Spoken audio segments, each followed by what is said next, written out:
அனைவருக்கும் வணக்கம். இன்றைக்கு இந்த பதிவில் எழுத்தாளர் வல்லிக்கண்ணன் அவர்களின் ராதை சிரித்தாள் என்ற சிறுகதையை பற்றி பார்க்க போகிறோம். பகுதி 1. வாங்க, சௌக்கியந்தானா என்று கேட்டாள் ராதை. வண்டியிலிருந்து இறங்கி வந்த சிவராமன் அவளது புன்னகைக்கும் இன்மொழிக்கும் பதிலாக தலையசைப்பும் மென்னகையும் அளித்தான். ஏய், ஜாமான்களையெல்லாம் உள்ளே கொண்டு வந்து வைப்பா என்று வண்டிக்காரனுக்கு உத்தரவிட்டு விட்டு வாசற்படியை பார்த்தான். அங்குதான் அவள் நின்றாள். வாங்க, உள்ளே வந்து உட்காருங்க என்று அன்பாக உபசரித்தாள். எங்கள் அம்மா அப்பாலாம் சௌக்கியந்தானே என்றாள். என்று தலையசைத்தான் அவன். அவளை ஒரு முறை பார்த்தான். வேறு என்ன சொல்வது அல்லது எப்படி பேசுவது என்று அவனுக்கு தெரியவில்லையோ என்னவோ. மௌனமாக நின்றான். அவள் அவனை வியப்புடன் கவனித்தான். வழிவிட்டு விலகி உள்ளே போனான். அவங்க கடைக்கு போயிருக்காக, மதியான சாப்பாட்டுக்கு தான் வருவாக இனிமே என்று அளவாக சொன்னாள். அப்போதுதான் அவனுக்கு பட்டது. பாத்தியா, அவரை பற்றி விசாரிக்கவே இல்லையே, என்ன குழப்பம் என்று நெஞ்சோடு புலம்பிக் கொண்டான் அவன். ஏதோ நினைத்தவனாய், அப்படின்னா அவள் ஆஃபீஸில் போய் என்று தொடங்கினான். அவள் குறுக்கிட்டாள். அதுக்கு இப்போ என்ன அவசரம், முதல்ல குளிங்க, அப்புறம் காபி சாப்பிட்டு விட்டு மற்றதை பார்த்துக்கலாம் என்றாள் அவள். அவள் அவனையே பார்த்தபடி நின்றாள். பிறகு வேலையற்றவளாய் அப்படியும் இப்படியும் அலைந்தாள். விரலால் கதவை தடவினாள். சிரித்தாள். அவன் திடுக்கிட்டு நோக்கினான். அவள் ஏன் சிரித்தாள்? அவனுக்குள் விளங்கவில்லைதான். அவள் நகைத்தபடியே சொல்லுதிர்த்தாள். நல்லா இருக்கு, நீங்கள் வந்ததோ எதையோ பறி கொடுத்தது போல குறுகுறுன்னு நிற்கிறதோ. என்ன விஷயம் சொல்லுங்களே என்றாள். சிவராமன் தனது தவறை உணர்ந்தான். தலையாட்டி மழுப்பி அசட்டு சிரிப்பு சிரித்தான். ஒன்றுமில்லை, ஏதோ யோசனையா அப்படியே நின்றுட்டேன் என்றான். நீங்களும் உங்கள் யோசனையும் 4 வருஷத்துக்கு முன்னாடி எப்படி இருந்தீங்களோ அதே மாதிரி தான் இன்றைக்கும் இருக்கீங்க. கொஞ்சம் கூட மாறலை போல இருக்கே. என்று மெதுவாக சிரித்தாள் ராதை.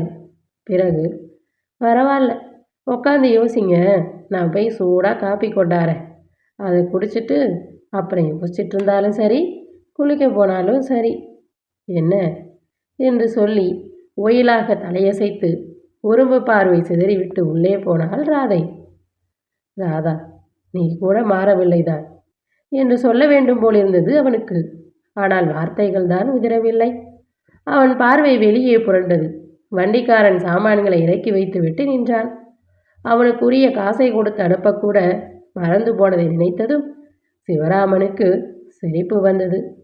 மீண்டும் அழுத்து கொண்டான் தனது மனக்குழப்பத்தை எண்ணி. அவனை அனுப்பியதும், என்ன குழப்பம் இது, அர்த்தமற்றது, அவள் என்ன நினைப்பாள் என்று எண்ணினான். நான் இங்கே வந்திருக்கவே கூடாது, முடியாதுன்னு எவ்வளவோ மறுத்தும் அவள் அம்மாவும் அப்பாவும் கெஞ்சி கெஞ்சி என்று கெஞ்ச போய் தட்ட முடியவில்லை. என்ன செய்வது? ஆனால் முன்பு நடந்ததை மறக்க முடியவில்லையே என்று பெருமூச்சு விட்டான் அவன். ஈசி சேரில் சாய்ந்தான். அதற்குள் அவளும் காப்பி கொண்டு வந்து விட்டாள். என்று நீட்டினாள். சரி, மேஜை மேலே வைய, குடிக்கிறேன் என்றான். வாங்கி குடியுங்க, அப்புறம் ஆறிட போகுது என்று அருகில் கொண்டு வந்தாள் டம்ளரை. அவன் பார்வை வளையலணிந்த அந்த அழகிய கரத்தில் பதிந்தது. என்று அவசரப்படுத்தினாள் ராதை. கை நீட்டி வாங்கி கொண்டான். குடித்தான். ஊரில் என்ன விசேஷம்? அம்மா ஏதாவது சொல்லி அனுப்பினாளா? அவளே வருவதாக எழுதியிருந்தாளே, ஏன் வரல? இப்படி 1000 கேள்விகள் கேட்டாள். அவன் சொன்னான், உன் அம்மாவும் அப்பாவும் வரதாதான் இருந்தது, ஆனால் திடீர்னு உங்கள் அப்பாவுக்கு ஜுரம் வந்துடுத்து, வேறு அவசர வேலைகள் கிடைக்கு, அதனால் பொங்கல் படியையும் மற்ற சாமான்களையும் கொண்டு போய் கொடுக்கும்படி சொன்னாங்க. நான் என்னால் முடியாதுன்னு தான் சொன்னேன். எவ்வளவோ சொல்லி பார்த்தும் முடியலை. வேறு வழி இல்லை, நீ தான் போய் ஆகணும்னு மாமா கட்டாயப்படுத்தி என்னை அனுப்பி வச்சுட்டாக என்றான் அவன். இங்கே என்ன புலி கரடி இருக்கா என்ன, உங்களை பிடிச்சி திணறுன்னு பயப்படுறதுக்கு? நீங்கள் ஏன் அப்படி அடம் பிடிக்கணும் என்று சிரித்து கொண்டே கேட்டாள் அவள். இல்லை ராதா, அவனுக்கே தெரியவில்லை என்ன காரணம் சொல்வதென்று. நான் உங்களை பார்த்து 4 வருஷம் இருக்குமே. போன தடவை நான் ஊருக்கு வந்திருந்த போது நீங்கள் இல்லை. 2-3 தடவை வந்த போதெல்லாம் உங்களை பார்க்கவே முடியலையே. எப்போ பார்த்தாலும் சர்க்கியூட் தானாக்கும். இப்போ கூட வேலை எதுவும் பார்க்கலையே என்றாள். வேலை என்ன வேலை? அதெல்லாம் ஒன்றும் எனக்கு பிடிக்கலை. இஷ்டப்பட்டால் ஊரில் தங்குறது, இல்லைன்னா இப்படி சும்மா ஊர் சுற்றுறது. இதுதான் என் வாழ்க்கையாக போச்சு. எனக்கு இதுதான் பிடிச்சிருக்கு என்றான் அவன். காப்பி குடித்துவிட்டு கையிலே வைத்திருந்த டம்ளரை குனிந்து தரையில் வைக்கப் போனான். அதற்குள் அவள் விரைந்து வந்து பற்றி கொண்டாள். அப்படி அவள் வேகமாக குனியும் போது நெளிந்த கூந்தலையும் அழகாக ஆடிய லோலாக்குகளையும் கவனித்தான் சிவராமன். ராதையின் கழுத்து ரொம்ப அழகாய்தான் இருக்கிறது என்ற எண்ணம் உதித்தது அந்த யோகிய சிகாமணியின் மனதிலே. உடனே சே, என்ன நினைப்பு என்று கடிந்து கொண்டது உள்ளம். அவள் அலைமிதைந்து போவது போல் எழிலாக திரும்பிச் சென்றாள். அவள் பக்கம் இருந்து அவன் பார்வையை திருப்பிக் கொள்ளவில்லை. அவள் மறைந்த பிறகுதான் இப்படி நான் பார்த்துருக்க கூடாது என்ற நினைப்பு வந்தது. இதற்குத்தான் நான் இங்கே வரக்கூடாதுன்னு நினச்சேன். அவள் ஒவ்வொரு அசைவும் பேச்சும் மறக்க முடியாத பழைய தொல்லைகளையே தான் நினைவுக்கு இழுக்குது. போகுது, வந்ததோ வந்தாச்சு. இனி சீக்கிரம் திரும்பி போக வேண்டியதா? அதற்கானதான் கவனிக்கணும் என்று முனகி கொண்டான். குளிக்க வெந்நி வேணுமா உங்களுக்கு என்று கேட்டுக்கொண்டு வந்தாள் ராதை. இல்லை இல்லை, பச்சை தண்ணியே போதும் என்றான். அப்போ நீங்கள் குளிக்கலாமே. செம்பு, சோப்பு, டப்பா எல்லாம் பம்பு அடியிலேயே இருக்கு என்று விளக்கினாள் அவள்.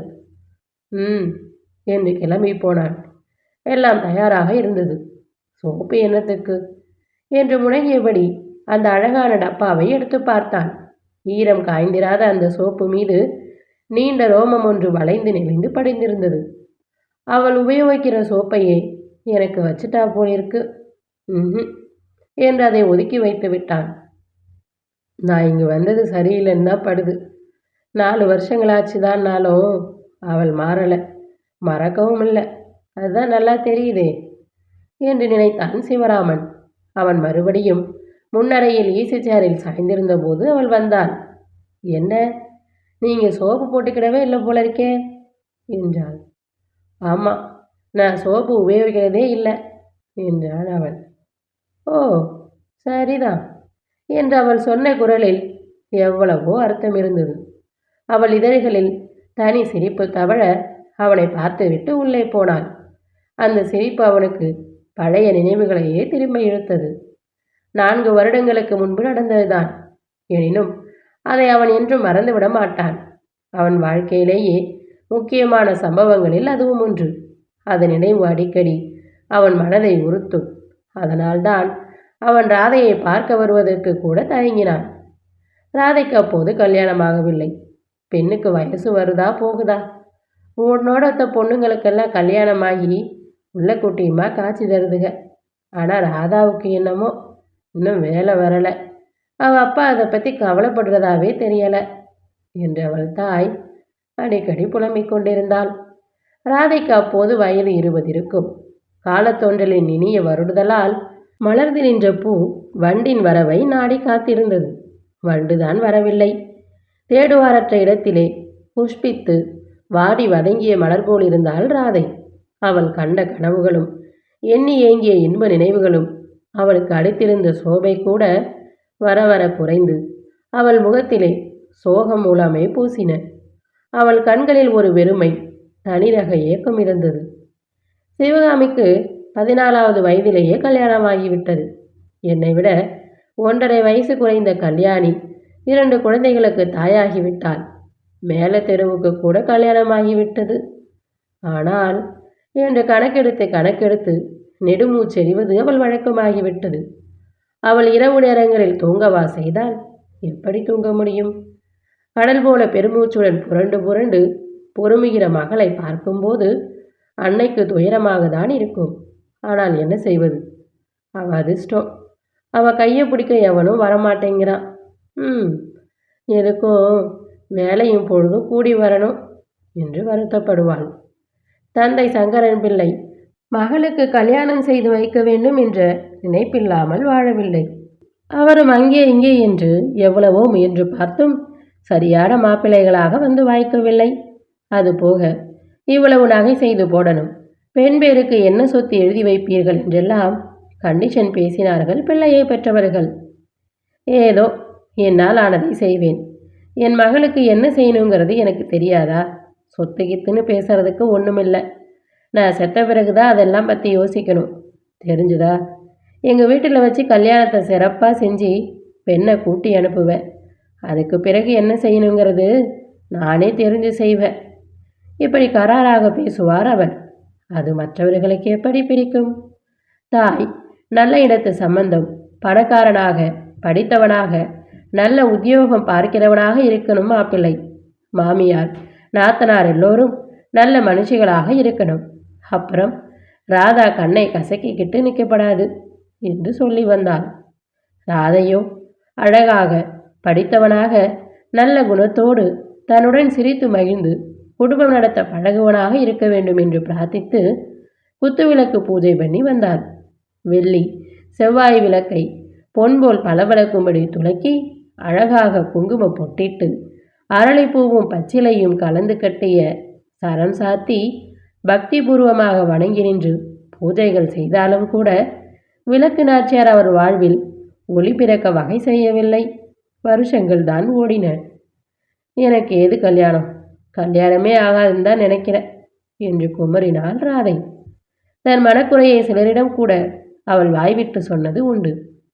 கல்யாணம் என்பது ஒரு வகை வியாபாரமாக மதித்து பேரம் பண்ணப்படுகிற இன்றைய மதிய தர குடும்பங்களிலே பிறந்த பெண் மனம் குமைந்து வாழ வேண்டியிருக்கிறது.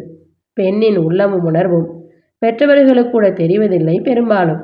ராதையின் தந்தையும் தாயும் அதே தன்மையில் தான் இருக்கிறார்கள். பருவமங்கை வீட்டிலே அமைதியற்ற காற்று போல தனிமையில் புழுங்குகிற போது இரவின் ஆழத்தில் அடைத்த கதவுகளுக்கு பின்னால் தந்தை தாயின் மெல்லிய சிரிப்பும் இரகசிய பேச்சும் எழும். ராதை விழித்து கொண்டு படுக்கையில் கிடப்பாள். அவள் காதில் விழும் ஒலிகள் அவள் கற்பனைக்கு விசேஷம் கொடுத்து தேகத்து நரம்புகளில் வெறியேற்றும். அவள் புரண்டு புரண்டு தவிப்பாள். பாவம், அனுபவங்கள் எவ்வளவோ பெற்று சுடரொளியாக திகழ வேண்டிய தருணி வாடி வதங்கும் கொடியாகி மனதின் அரிப்பிலும் உணர்ச்சிகளின் கொதிப்பிலும் தன்னை கருக்கிக் கொண்டிருந்தாள். அப்போதுதான் அவள் பார்வையில் சிவராமன் பட்டான். சிவராமன் அவர்களுக்கு ஏதோ ஒரு விதத்தில் என்னவோ ஒரு உறவு. அவன் வீடும் அவர்கள் வீடும் பக்கத்து பக்கத்தில் தான் இருந்தன. ஒரே காம்பவுண்ட். 2 வீடுகளையும் தனியாக்கி விடுகிற அந்த வளைவுக்கு தெருவாசலும் கதவும் ஒன்றுதான். 2 வீடுகளும் ஒரே மாதிரி அமைப்பில் கட்டப்பட்டவைதான். அடுப்பங்கரை, பட்டாசாலை, திண்ணை முதலிய பிராத்தியங்கள் நடுவிலே வானவெளி விட்டு முகப்பிலே உயர்ந்த முற்றமெல்லாம் இருந்தன. 2 வீடுகளுக்கும் பொதுவாக ஒரு பம்புதான் இருந்தது. அவன் அந்த பெரிய வீட்டில் தனியாகத்தான் இருந்தான். அவன் தாய் தந்தையர் எல்லோரும் இருந்து பல வருஷங்கள் ஆகிவிட்டன.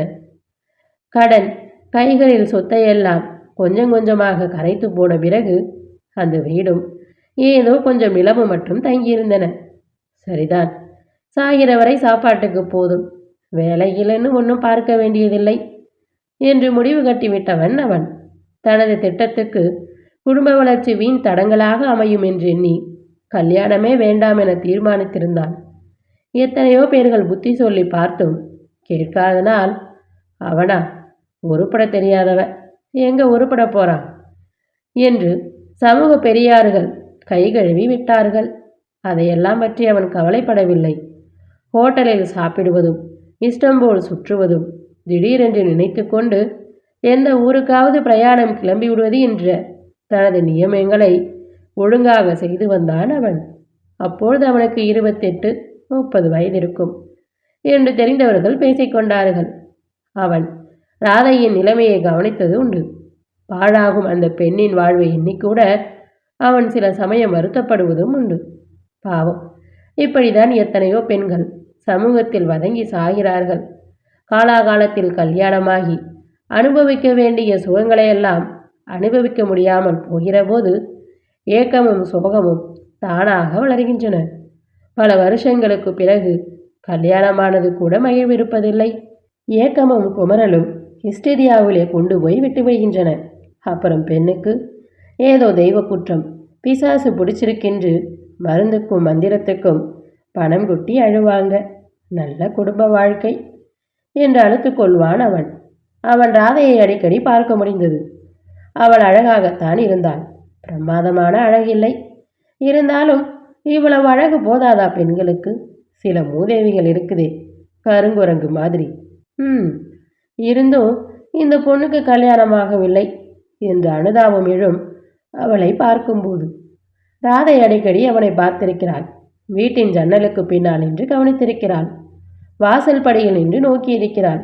தண்ணீர் எடுக்க பம்புக்கு போகும்பொழுதும் வரும்பொழுதும் அவனை பார்க்க முடியும். முதலில் அவள் மனம் வேறெவ்விதமான எண்ணத்திற்கும் இதை திளைக்கவில்லை. ஆனால் காலம் ஓட ஓட கனவும் நினைவும் அவள் உள்ளத்தில் ஆசை தீயை கொழுந்து விட்டெழும்படி துண்டித்தன.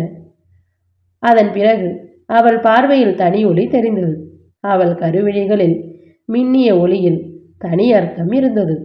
அவள் இதழ்கடையில் அவனுக்காக சதா சிரிப்பு காத்திருந்தது. அவன் பார்வையில் பட வேண்டுமென்று அவனை பார்த்து கண்ணிலே கண்ணிட வேண்டுமென்று அவள் சிரத்தை எடுத்து அங்குமிங்கும் நடைபழக ஆரம்பித்தாள். எழிலாக மிதந்தாள். ஒயிலாக நின்றாள்.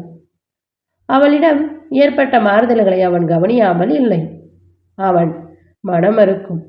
சில சமயம் தன் பார்வையை வேறு பக்கம் திருப்பிக் கொள்வான். அதிகமாக போனால் எழுந்து வீட்டை பூட்டிவிட்டு வெளியே போய்விடுவான். அவள் உணர்ச்சி கிளுகிழுப்பு விசேஷமான செயல் மலர்ச்சிகளுக்கு தூண்டுதலாயின.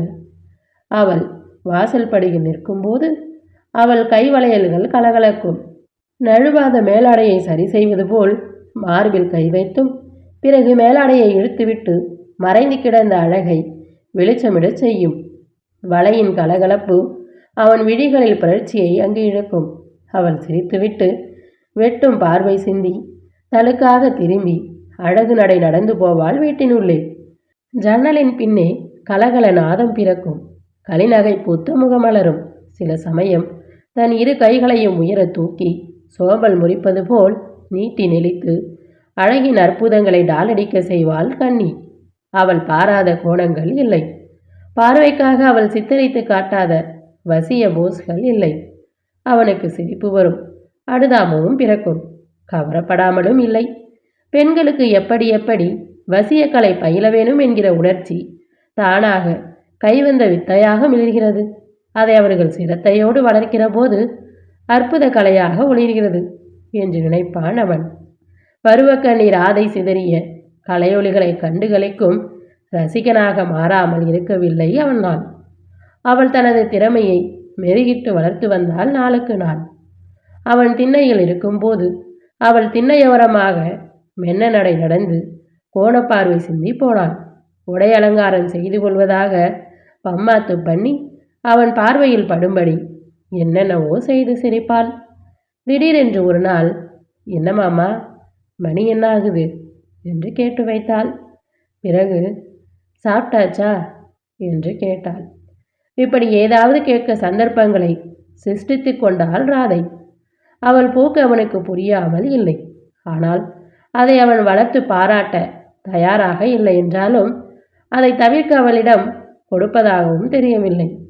காலையில் போனால் இரவில் வீடு திரும்பும் தந்தை மகள் வாழ்விலை நேர்ந்த பரிணாமங்களை அறிய இடமே இல்லை. தாயின் அறிவுக்கு மகளின் மாற்றம் புலனாகவே இல்லை. தாய் வழக்கம்போல் தனது காரியங்கள், புலமுதல்கள், குறைகூறல், வம்பளப்பு இவைகளில்தான் தீவிரமாக ஈடுபட்டிருந்தாள். அவளுக்கு சந்தேகம் ஏற்படாதபடி சாமர்த்தியமாக நடந்து கொள்ளவா தெரியாது ராதைக்கு? ஒரு நாள் பகல் நேரத்தில் அவள் தாய் கூட வீட்டில் இல்லை. அடுத்த தெருவில் நடந்த விசேஷம் எதற்கோ போயிருந்தாள். அப்போது 10 மணி இருக்கலாம். சிவராமன் முற்றத்தில் கட்டிலில் படுத்து புத்தகம் படித்து கொண்டிருந்தான். திடீரென்று மாமா மாமா என்று ராதை பதறி கூப்பிடும் குரல் கேட்டது. திடுக்கிட்டு திரும்பி பார்த்தான். அவள் நின்ற தோற்றம். அப்பொழுதுதான் அவள் குடித்து முடித்திருக்கிறாள். கரிய கூந்தல் அவிழ்ந்து புரண்டு தோங்கி நீர் சொட்டி கொண்டிருந்தது. பச்சை கரையிட்ட வெள்ளை நிற சேலையை ஈரமாக ஒற்றை சுற்றில் கட்டியிருந்தாள். பாக்கி மடித்து சுருட்டி தோளில் போடப்பட்டிருந்தது. அங்கெங்கே நெளிந்தும் சுழிந்தும் உடலோடு ஒட்டியிருந்த அந்த ஈரப்புடவையை அவளது செவ்விய தேகத்தை மறைத்தும் மறையாததுமாய் அழகை அதிகரித்து காட்டியது. வனப்புமிக்க சித்திரத்தை மறைக்க முயலும் கண்ணாடித்தாள் போல. மாமா, அவசரமா வாங்க, சீக்கிரம் வாங்களே, பெரிய தேளு என்று பரபரப்போடு அவள் வலது கரத்தை நீட்டி அசைத்து கூப்பிடும்போது அவன் பார்வை மறையா அழகிய மிளிர்ந்த அவள் தோல் மீது பட்டு மஞ்சு மூடிய குன்றுகள் போல் தோன்றிய மார்பு மேடுகள் மேல் பதிந்தது. அவசரமாக எழுந்த சிவராமன் திகைத்து நின்றான். தனியாக பருவமங்கை இருக்கும் வீட்டிற்குள் போகலாமா என்ற தயக்கம் இருந்தது. ஐயோ, தேளு ஓடி போயிடுமே, அப்புறம் பயந்துக்கிட்டே அவள் பதறி கூறினாள். அவன் துணிந்து போனான். வீட்டினுள் நுழைந்ததும் எங்க எங்க பார்த்த என்று கேட்டான். ஆனால் அவன் எதிர்பாராது நடந்தது. மாமா என்று தாவி அவனை கட்டிப்பிடித்து கன்னத்தில் முத்தமிட்டாள் கண்ணீராதை. அவன் தலையை இழுத்து உதடுகளில் முத்தமிட துடித்தாள். அவள் உடல் கொதித்தது. ஈரத்துணியின் குளிமைக்கும் மேலாக அவளது தேகத்தின் கதகதப்பை அவன் உணர்ந்தான். அவனுக்கும் ஒன்றுமே ஓடவில்லை.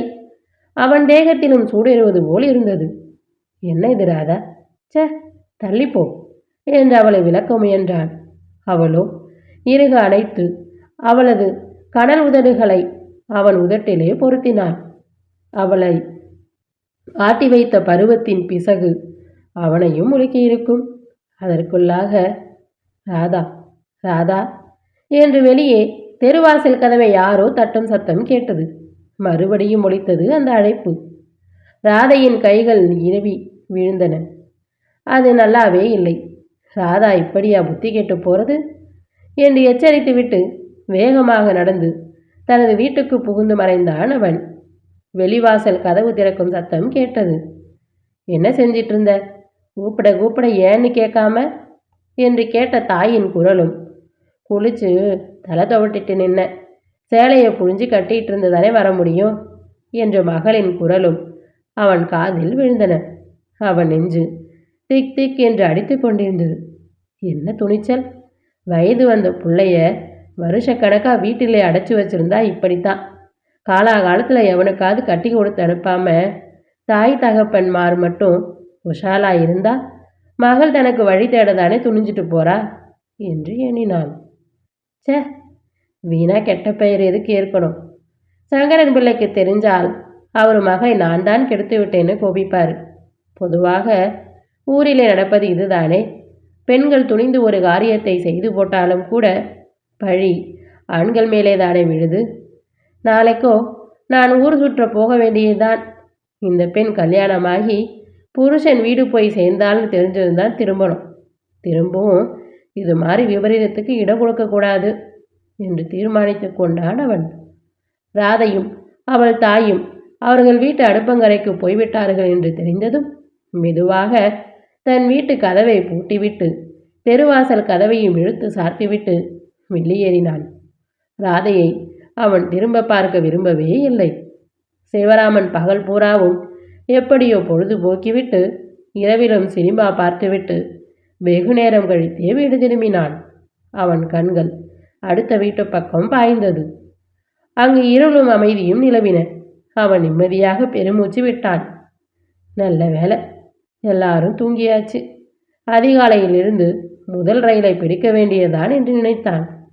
தெருவாசல் கதவை தாளிட்டுவிட்டு வழக்கம்போல் முற்றத்தில் கட்டிலை இழுத்து போட்டு படுத்தான். அயர்ந்து தூங்கிவிட்டான்.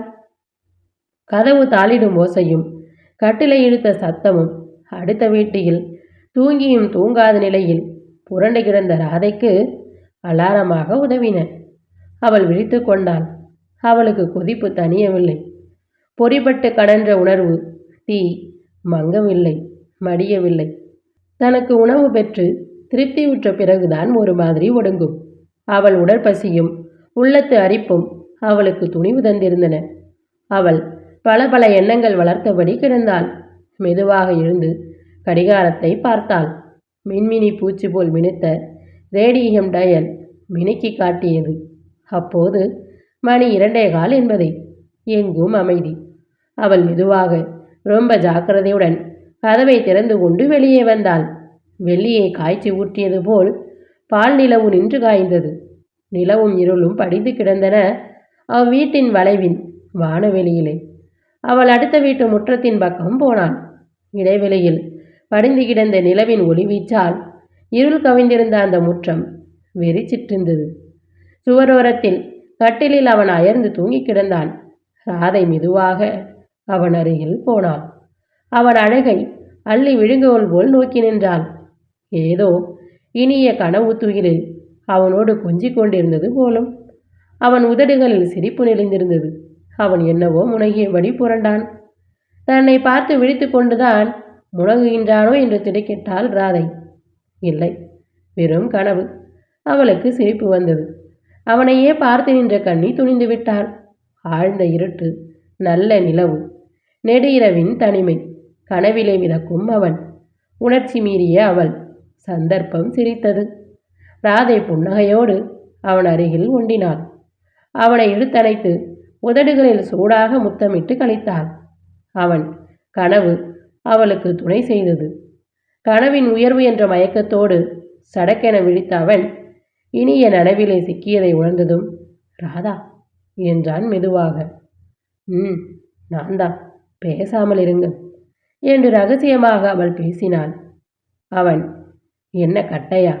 உணர்ச்சி வெறி பெற்றது. அது நடந்து 4 வருஷங்களுக்கு முன்பு. அது மற்றவர்களுக்கு தெரியவே தெரியாது.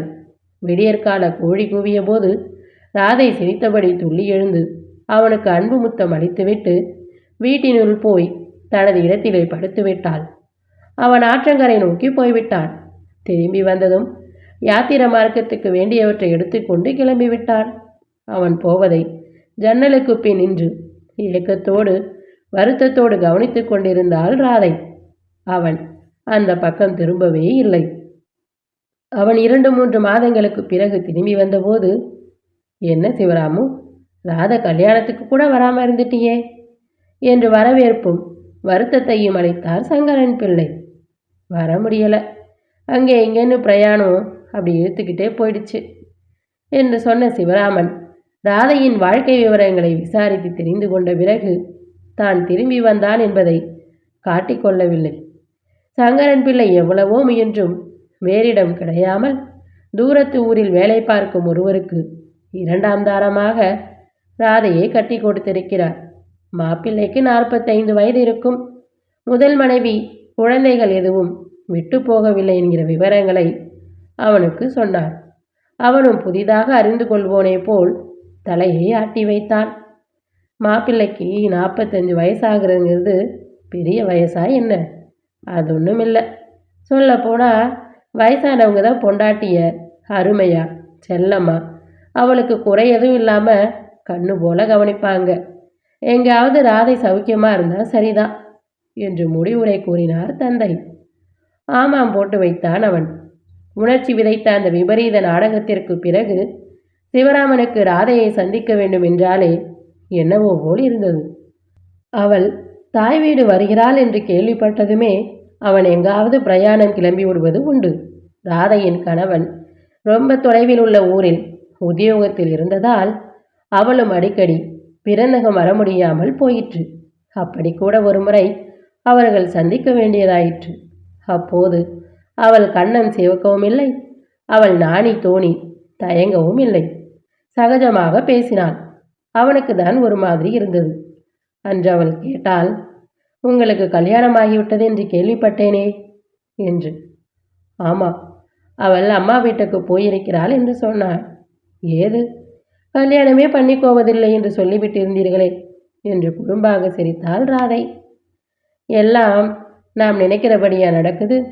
திடீர்னு எதிர்பாராமல் என்னவெல்லாமோ நடந்து எல்லாத்தையும் மாற்றிவிடுது என்று கூறி வெளியே போய்விட்டான் சிவராமன். அந்த சந்திப்பு நடந்து கூட 3 வருஷங்கள் போய்விட்டன. அவன் மனைவி இறந்து போனான். அதன் பிறகு அது கூட 1.5 வருஷங்களுக்கு முன்பு. இதையெல்லாம் எண்ணி பார்க்கும்போது காலம் என்ன வேகமாக ஓடுகிறது பார் என்று வியக்க தோன்றும். காலம் சில சமயம் மீண்டும் மீண்டும் எதிரொலிக்கவும் செய்யும் என்பது அவனுக்கு தெரியும். அதனால்தான் அவன் ராதையை பார்த்து வர அவள் வீட்டுக்கு போக மாட்டேன் என்று சாதித்தான். ஆனால் அவனது பெற்றோர்கள் வர முடியாமல் போனதனால் அவனை அனுப்பி வைத்தார்கள். அவனுக்கு பழ நினைவுகள் உதைப்பு கொடுத்தன. அநேகமாக அவள் மறந்திருப்பாள். அவள் வாழ்வின் போக்கு அவளை புதியவளாக மாற்றிருக்கும் என்று நினைத்தான். அவள் மாறவில்லை என்கிற உண்மை புரிந்ததும் அவனுக்கு குழப்பம்தான் ஏற்பட்டது. பகுதி 2. ராதை மாறவில்லைதான். காலம் அவள் மனப்பண்பிலே மாறுதல் எதையும் விதைக்கவில்லை. சூழ்நிலையும் வாழ்வின் மறுமலர்ச்சியும் அவளது பழைய நினைவுகளை திரையிட்டு மூடினவே தவிர ஆழ புதைத்து மறதி சமாதி கட்டிவிடவில்லை. ராதையின் கணவர் வயதானவர்தான். அவளை அன்புடன் நடத்தி வந்தார் என்றாலும் அவள் மீது அர்த்தமற்ற காரணமற்ற சந்தேகம் வளர்ந்து வந்தது அவர் உள்ளத்தில். அவள் மீது தவறெதுவும் இல்லை. அவருக்கு தன்னிடமே நம்பிக்கை இல்லாதது தான் காரணம். இளம்பெண்ணை வயதான தன்னுடைய அன்பு திருப்திப்படுத்துமோ படுத்தாதோ என்கிற பயம் அவளுக்கு அதிகமான உபசரிப்புகள் காட்டவும் அர்த்தமற்ற சந்தேகங்கள் கொள்ளவும் இடமளித்தது. அவளை திருப்திப்படுத்த பட்டாடைகளும் நகைகளும் வாங்கி தருவார். தினந்தோறும் மல்லிகைப்பூ வாங்கி சூட்டுவார். அழகாக தலைப்பின்னி பூச்சூடி வண்ண பட்டுடுத்தி தனது அலங்கார பெருமையை மற்றவர்கள் பார்க்க வேண்டும் என்கிற பெண்மையை பண்போடு அவள் வாசலில் நிற்கும்போது போகிறவர் வருகிறவர்கள் பார்வை அவள் மீது படவும் அவள் முகத்தில் எழும் சிரிப்பை காணும்போது அவருக்கு எரிச்சல் கிளம்பும். முதலில் அவரை தூண்டிவிட்டு பிறகு மௌன ஆதரவு தந்து பொறுத்து கொள்ள முடியாத பக்குவ நிலை அடைந்தார் அவர். என்னத்துக்கு ராதா இந்த தேவடியாத்தனம் எல்லாம் என்று சில சமயம் சீறி விழுவார். முதலில் அவருக்கு கௌரவம் கொடுத்த ராதை வர வர அவரது கருத்துக்களை அலட்சியம் செய்யலானாள். அவள் தனது இஷ்டம் போல் அழகு செய்து மினுக்கினாள். பெருமையோடு திரிந்தாள். ஆனால் அவள் கணவனை ஏமாற்றவில்லை. அவருக்கு வஞ்சகம் நினைக்கவில்லை. நித்திய கன்னியாகவே இருந்துவிட நேருமோ என்றிருந்த அச்சத்தை மாற்றி அவளுக்கு மஞ்சளும் மதிப்பும் நிறைந்த புது வாழ்வும் பெருமையும் வசதிகளும் தந்த கணவனுக்கு தான் கடமைப்பட்டவள் என்ற நன்றி நினைவு அவளுக்கு இருந்தது.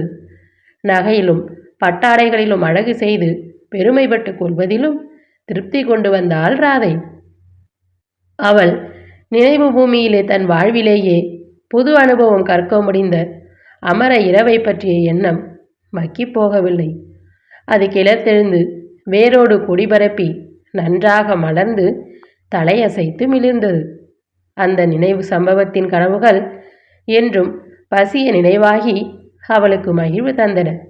சிவராமனை என்றும் காணும்போதே அவளுக்கு சிரிப்பு வரும். திரும்ப அவரை சாவகாசமாக சந்தித்து பேச முடியவில்லையே என்று வருத்தம் இருந்தது அவளுக்கு.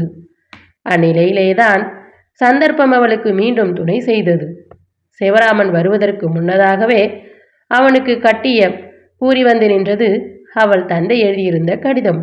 அது வந்ததிலிருந்து 2 தினங்களாக அவள் அவன் வரவை எதிர்நோக்கி காத்திருந்தாள். அவர் அதை மறந்தாலும் மறந்திருப்பார் என்று எண்ணிய ராதைக்கு இல்லை என்று அறிவுறுத்தியது அவன் குழப்பம். அவன் குழப்பம் கண்டு அவள் சிரித்தாள்.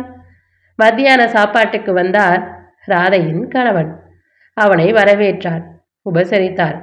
ராதை சிவராமனுக்கு காட்டிய உபசரணைகளும் அவள் பெற்ற மகிழ்வும் அதிக சிரத்தையோடு அவள் தன்னை அழகு செய்து கொண்டு மினுக்கிய போக்கும் அவர் மனதில் என்னவோ செய்தது. அதை மறைத்தது அவன் சீக்கிரமே ஊருக்கு போக வேண்டும் என்று அவசரப்பட்ட போது. நாளைக்கே திரும்பிடலான் நினைக்கிறேன் என்று சிவராமன் சொன்னபோது ராதை கணவன் முகத்தை பார்த்தாள். அவருக்கு மகிழ்வுதான் என்றாலும் உபச்சாரத்துக்காக சொல்லி வைத்தார். என்ன தம்பி இவ்வளோ அவசரம்? இவ்வளோ தூரம் வந்தது வந்தாச்சு. பொங்கல் கழிச்சு தான் போங்களேன். அங்கே என்ன காரியம் கெட்டு போகுதா நீங்கள் இல்லாமல்? ராதை முகத்தில் மகிழ்வு பொங்கியது. ஆமாம், 2 நாள் தங்கி இருந்துட்டு தான் போகணும். அப்படி என்ன அவசரம் வந்தவுடனே திரும்பி போகணும்னு என்று சொன்னாள். சிவராமன் ஒன்றும் பேசவில்லை. நாளைக்கு உறுதியாக சொல்லிவிட்டு இஷ்டம் போல் கிளம்பிவிட வேண்டியதான் என்று தீர்மானம் செய்து விட்டான் அவன். அதனால் வீணாக எதற்கு வாக்குவாதம் என்று நினைத்தான். ராதையின் கணவன் மறுபடியும் ஆபீஸுக்கு போய்விட்டார். சிவராமன் மத்தியானத்துக்கு மேல் வீட்டில் தங்கியிருப்பானேன், ஊரையாவது சுற்றி பார்க்கலாமே என்று நினைத்தான். தனது எண்ணத்தை அவளிடம் அறிவித்த போது, அதெல்லாம் இப்போ எதுக்கு, படுத்து தூங்குங்க, சாயங்காலம் காபி சாப்பிட்டுட்டு வெளியே போகலாம் என்றாள். டிஃபன் என்ன பண்ணலாம் என்று கேட்டாள்.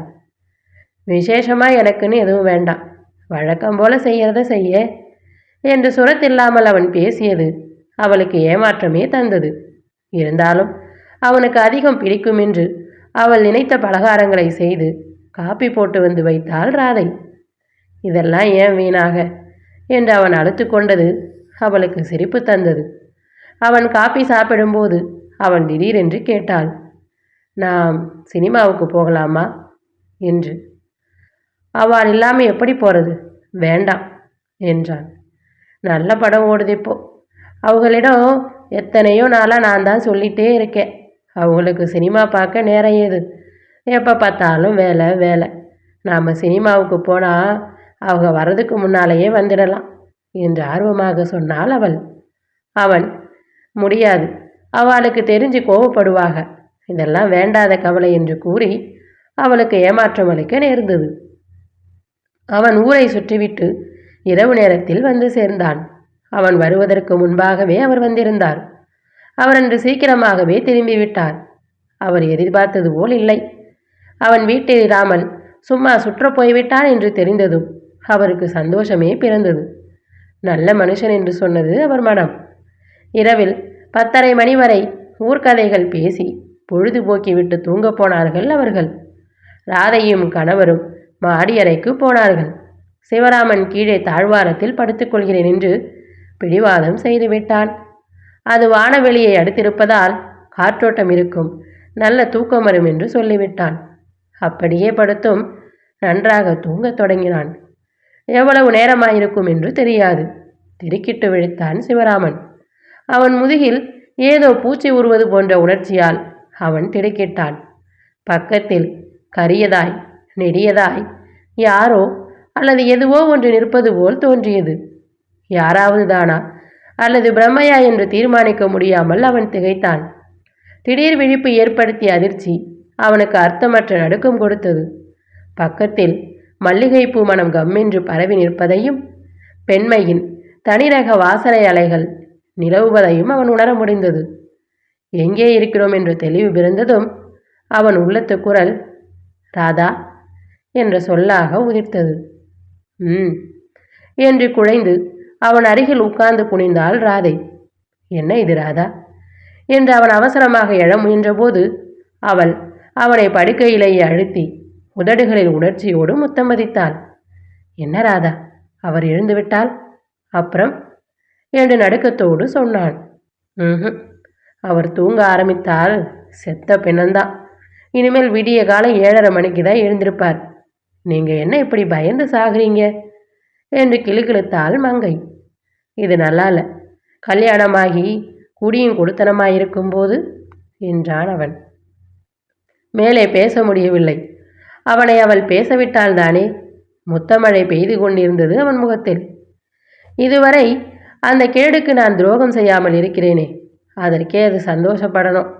ஆனால் அது எடுத்ததுக்கெல்லாம் சந்தேகமும் கோபமும். சே என்று முணங்கினாள் ராதை. உங்களுக்கு முந்தைய இரவி ஞாபகம் இருக்கிறதா என்று கேட்ட சிரித்தாள் ராதை. அப்போ என்னவோ அப்படியாச்சு. இப்போ என்றான்.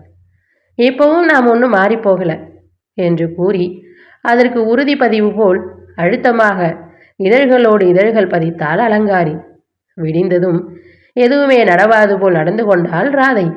எழுந்து உட்கார்ந்து சாவதானமாக வெற்றிலை போட்டுக்கொண்டிருந்த ராதையின் கணவன் வாய்க்காலுக்கு போய் குளித்துவிட்டு வந்த சிவராமனை பார்த்ததும், ஏது, நீங்கள் அதிகாலையிலே எழுந்து குளிச்சுட்டு வந்தாச்சு போல இருக்கே என்று அதிசயப்பட்டார். சாப்பிட்டு விட்டு அவர் ஆபீஸுக்கு போகும் முன்பு சிவராமன் அவரிடம் தீர்மானமாக அறிவித்து விட்டான். இன்று மத்தியான ரயிலுக்கு ஊருக்கு போகிறேன், அங்கே முக்கிய அலுவல் இருக்கு என்று. அவருக்கு அவன் முடிவு திருப்தியே தந்தது. எனினும் ஒப்புக்கு சொல்லி வைத்தார். 2 நாள் தங்கிட்டு போகலாம். நீங்கள் என்னடான்னா இப்படி அவசரப்படுறீங்க? சரி, போயிட்டு வாங்க என்றார். அவர் போன பிறகு ராதை சிரித்தபடி முன் வந்து நின்றாள். ஊருக்கு போறியலாக்கும். ஏன், இன்னும் ஒரு நாள் இருந்துட்டு போங்களே என்றாள். அவன் பரபரப்போடு, போதும் அம்மா உபச்சாரம், நான் போய் வருகிறேன் என்று கூறினான். அவன் அப்படி சொன்ன தினுசு அவளுக்கு சிரிப்பே தந்தது. நீங்கள் போனால் என்ன, பொங்கல் கழித்து ஒரு வாரத்தில் நான் அங்கே வந்து சேருவேன். அம்மா அப்பா கிட்ட சொல்லுங்க என்று குறும்பாக சிரித்தபடி. நீ வரப்போறியா? எப்போ என்றான் சிவராமன். ஏன், அதுக்கு முன்னாலே எங்கேயாவது ஓடி போலான்னு கேட்குறீங்களா என்று கேட்டுவிட்டு சிரித்தாள் ராதை. தொடர்ந்து அவள் கணவன் சொன்னதைப் போலவே நடித்து கூறினாள். ஐயோ பாவம், நல்ல மனுஷன். அவளுக்கு அதிகம் சிரிப்பு பொங்கியது.